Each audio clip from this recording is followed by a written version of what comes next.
The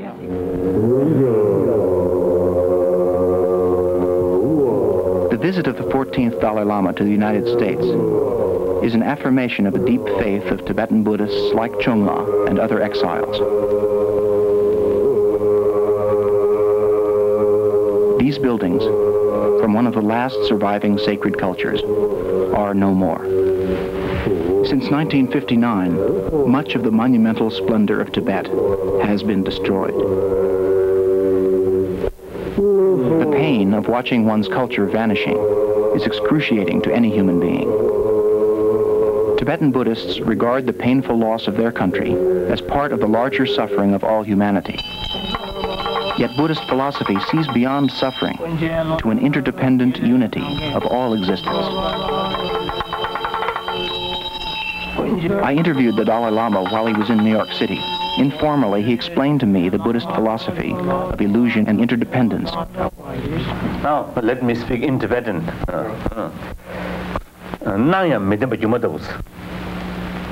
Phenomena are like illusions in that, although they appear to inherently exist, they are empty of such inherent existence.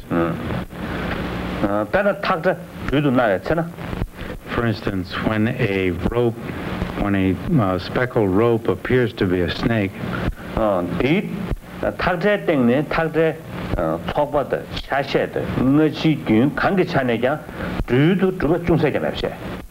the collection of the parts of the rope, or the individual parts, or the collection or parts over time, none of these can be posited as a snake.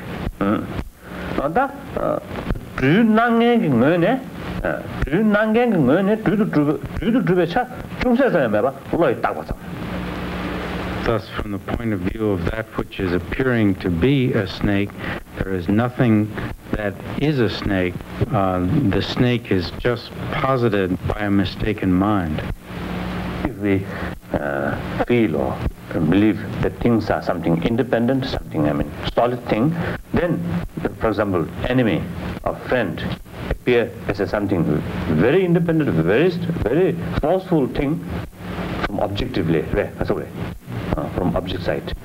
Then naturally, your own attitude toward them is either very strong attachment or hatred feeling. If you realize the nature of children or nature of your being, that things are interdependent. You see, that gives you the need of compassion.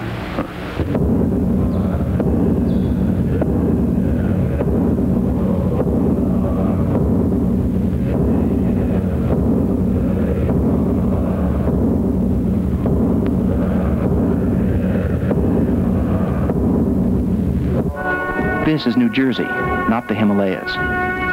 These Buddhist temples are in Freewood Acres. These exiled Buddhists await the Dalai Lama with the same joy once felt in Tibet.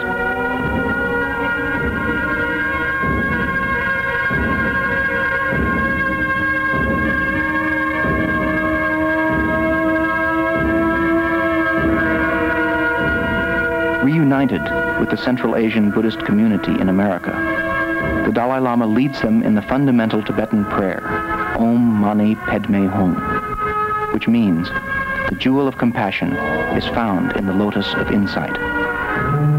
This chant evokes the blessing of Chenrezig, the Buddha of boundless compassion. Can you repeat it for us and let us hear the sound of it? Sound, there's a Sanskrit word.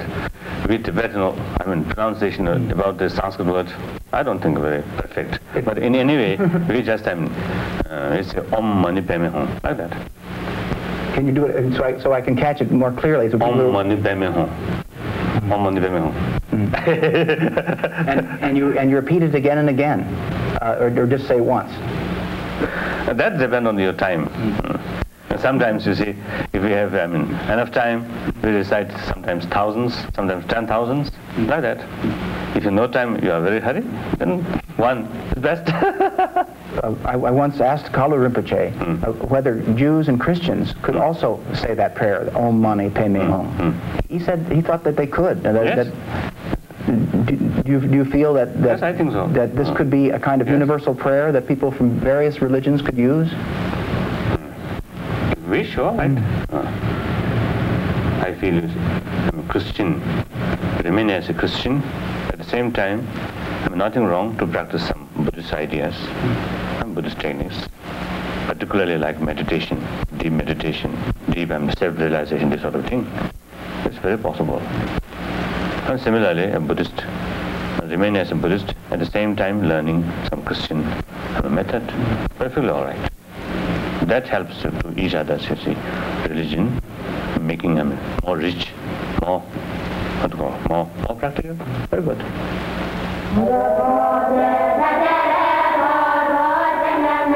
In this Buddhist gathering in New Jersey, the Dalai Lama spoke clearly about the interdependence of all beings. The Dalai Lama embodies the deep Buddhist compassion,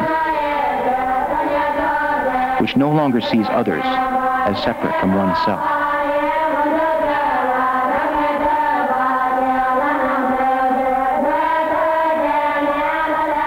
Returning to the subject of how the difficult subject of how the insight which sees beings as not really independently existent, how that can help compassion, how that can, in other words, a mother could feel more compassion for her child if she felt that the child didn't exist independent of her or something. Is that basically the meaning?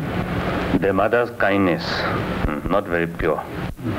Now technically speaking, it is very much influenced by attachment. So that kind of love and kindness cannot reach all sentient beings. Only limited, you see, number. But at the same time, that kindness, something like a seed. So here naturally shows the value of